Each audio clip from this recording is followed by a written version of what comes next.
కన్యవారికి గనక చూసుకున్నట్లయితే ప్రధానంగా ఇక్కడ మీకు మీ యొక్క రాశి వాళ్ళకి దశమ స్థానంలో అంటే మీ యొక్క రాశినాథుడు 12వ అధిపతితో కలిసి దశమంలో ఉన్నాడు.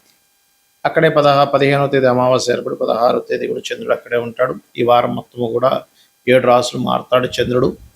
లాభంలో గురు శుక్ర బుధుడు యొక్క సంచారము, 12వ స్థానంలో కేతువు, అలాగే సప్తమ శని 6వ భావంలో రాహు, అష్టమంలో ఉండే కుజుడు భాగ్యంలోకి వెళ్తున్నాడు 21వ తేదీ నుంచి. మరి దీని మూలంగా మీరు ఎటువంటి విషయాల పట్ల జాగ్రత్తగా ఉండాలి, ఏ దేవత ఆరాధన చేయాలి అనేటువంటి అంశాలు చెప్తుంది నేనైనప్పటికీ చెప్పిస్తుంది సాక్షాత్ లలితామ్మ వారిగా భావిస్తూ కన్యా లగ్నం వారికి చూసుకున్నట్లయితే ఇక్కడ ఉద్యోగరీత్యా దూర ప్రాంతాలకు వెళ్ళడము మార్పులు చూపిస్తున్నాయి.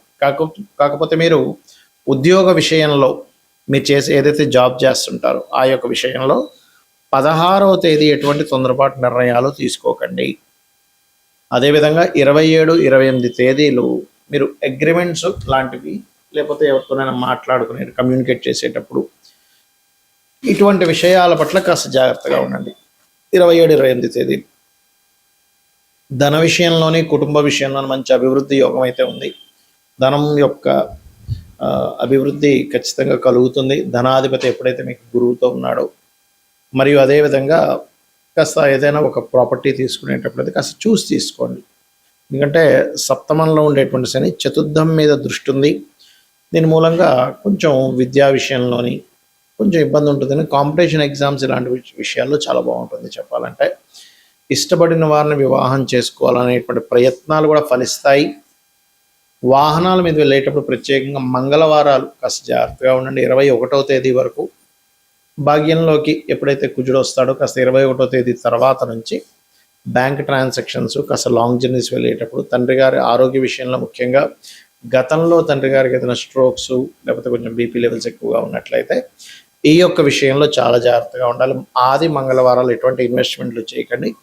తప్పనిసరి ఇన్వెస్ట్మెంట్, ఎందుకంటే కొంతమందికి డైలీ ఇన్వెస్ట్మెంట్ చేయాల్సిన పరిస్థితి ఉంటుంది కిరాణా షాపులు. అలా రెగ్యులర్గా చేసేవి సంబంధం లేదు. కానీ స్పెసిఫిక్ ఇన్వెస్ట్మెంట్ చేసేటప్పుడు మాత్రం తప్పదు అని అనుకుంటే గణపతిని, సూర్య భగవాను ఒకసారి తలుచుకొని ఇన్వెస్ట్మెంట్ చేయండి, మీకు బాగుంటుంది. మరియు మీరు వెంకటేశ్వర స్వామి యొక్క ఆరాధన చేయండి, అన్ని విధాలా మీకు బాగుంటుంది. గోచార ఫలితాలు ఒక ఎత్తు అయితే మీకు ఎప్పుడైనా గుర్తుపెట్టుకోండి, మీ జన్మజాతకంలో అసలు ఏ కాంబినేషన్స్ ఉన్నాయని చూసుకోవాలి. అంటే ఎంతసేపు మనం జనాలకి బేసిక్కే అలవాటు అయిపోవడం వల్ల ఏలినాటి శని ఉందా లేదా ఇదే బేసిక్గా చూసుకుంటుంటారు. ఏలినాటి శని ఉందా, అర్ధాష్టమ శని ఉందా, అష్టమ శని ఉందా.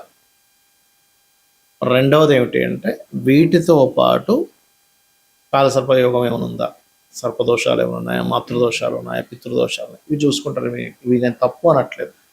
కానీ ఏలినాటి శని అనేటువంటిది ఏంటంటే మనకి ఇప్పుడు ఏ రాశుల వారికి నడుస్తుంది చూసుకుంటే కుంభము, మీనము, మేషం వారికి ఏలినాటి శని, సింహం వారికి అష్టమ శని, ధనస్సు వారికి అర్ధాష్టమ శని. శని ఎప్పుడు కూడా ఏం చేస్తాడు అంటే మీకు ఒకటే గుర్తుపెట్టుకోండి, మీకు శని అనేటువంటిది కొంత ఆలస్యం అవుతున్న కొత్త విషయాలు నేర్పిస్తాడు, ఒక శ్రమనిస్తాడు. ఇప్పుడు ఎలా అయితే ఒక రాజు తను రాజ్యాన్ని వెళ్ళాలంటే ముందు యుద్ధం చేయాలి, యుద్ధం చేస్తేనే రాజ్యం వస్తుంది. అలాగే ఒక మనిషికి కొన్ని విషయాలు ఒక స్టేజ్కి వెళ్ళాలంటే కొన్ని విషయాలు అనుభవంలోకి రావాలి, అనుభవాలను ఇస్తాడు. అంతేగాని ఇంకా ఏమీ అన్నీ పోతాయి, అన్నీ చాలా విభత్సం అయిపోద్దని అనుకోకండి దయచేసి. అనుభవాన్ని ఇస్తాడు, దాన్ని మీరు యాక్సెప్ట్ చేయగలగాలి. అదేవిధంగా కాలసర్ప దోషం అనేటువంటి జన్మజాతకానికి అప్లై చేయకూడదని శాస్త్రంలో ఉంది, కాలానికి సంబంధించిన విషయంలో. ఎందుకంటే నేను గతంలో చాలాసార్లు చెప్పాను, 170, 180 మంది ప్రెసిడెంట్లకు ఉంది కాలసర్ప దోషం, మెగాస్టార్ చిరంజీవికి ఉంది, చాలామందికి ఉందని చెప్పాను, పెద్ద పెద్ద వాళ్ళకి, మల్టీమిలియనర్కి.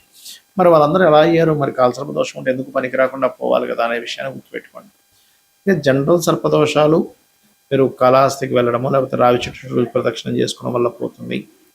అదేవిధంగా మాతృదోషం, పితృదోషం, పూర్వజన్మల్లో మనం చేసినటువంటి కొన్ని దోషాలు ఉంటాయి. అంటే తల్లిని సరిగ్గా చూసుకోకపోవడం వల్ల మాతృదోషము, పితృదోషం అనేటువంటిది పితృదేవతలు సరిగ్గా చేయకపోవడం వల్ల, సంతానాన్ని సరిగ్గా చూసుకోకపోవడం వల్ల, తండ్రికి ఇవ్వాల్సిన గౌరవం ఇవ్వకపోవడం వల్ల, ఇట్లాంటి వాటి వల్ల జరుగుతుంది. ఇలా చాలా ఉన్నాయి. స్త్రీ దోషం ఉంటుంది, శుక్రుడు పాడైతే.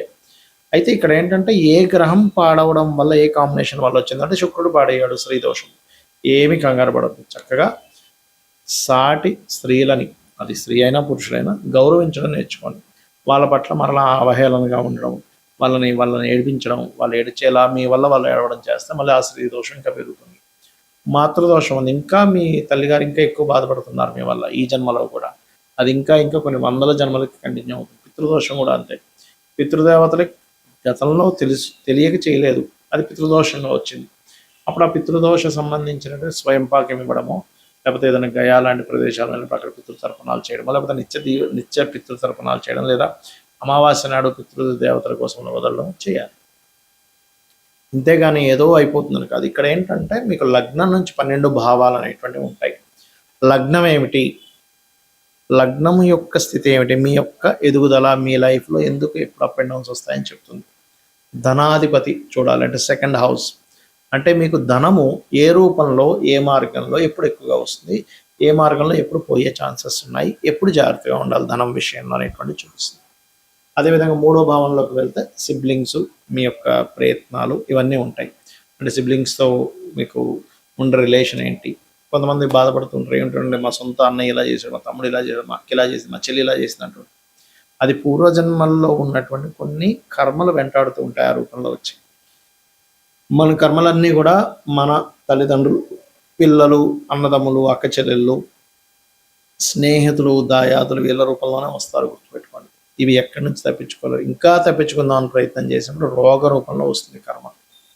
కాబట్టి మీ విద్యా విషయం, ప్రాపర్టీ విషయం 4వ భావంలోని, సంతాన అభివృద్ధి, సంతానం గురించి విషయాలని 5వ భావంలోని, రుణ రోగ శత్రు భావాలని 6వ భావంలోని, జీవిత భాగస్వామి ఎప్పుడు వస్తుంది, అసలు ఎప్పుడు వివాహం చేసుకోవాలి, ఎలాంటి ప్రయత్నం చేస్తే మీకు అవుతుంది, అసలు ఎందుకు ఇంత లేట్ అవడానికి కారణాలు ఏంటి అనేటువంటివి, ఏం చేస్తే మీకు వివాహం అవుతుంది 7వ భావంలోని, ఆకస్మిక సంఘటనలు, ఆయుష్ అంతా 8వ భావంలోని, తండ్రి, గురువులు, దేవతా క్షేత్రాలని భాగ్యభావంలోని, మీరు చేసే ఉద్యోగాలు దశమంలోని, మీరు చేసేటువంటి వ్యాపారాల లాభస్థానంలో, మీరు ఎప్పుడు ఇన్వెస్ట్మెంట్ చేయాలి, ఎప్పుడు పెట్టకూడదు, అసలు మీ పేరు మీద ఇన్వెస్ట్మెంట్ చేయొచ్చా చేయకూడదు అనేటువంటిది 12వ భావంలో ఉంటుంది. ఇలా 12 హౌజెస్ ఉంటాయి ఆస్ట్రాలజీలో. ఈ 12 భావాల్లో ఏ గ్రహం ఉంది, ఆ గ్రహ అధిపతి పరిస్థితి ఏమిటి, పిఏసి అంటారు, అంటే ప్లేస్మెంట్, ఆస్పెక్ట్ అండ్ కంజంక్షన్.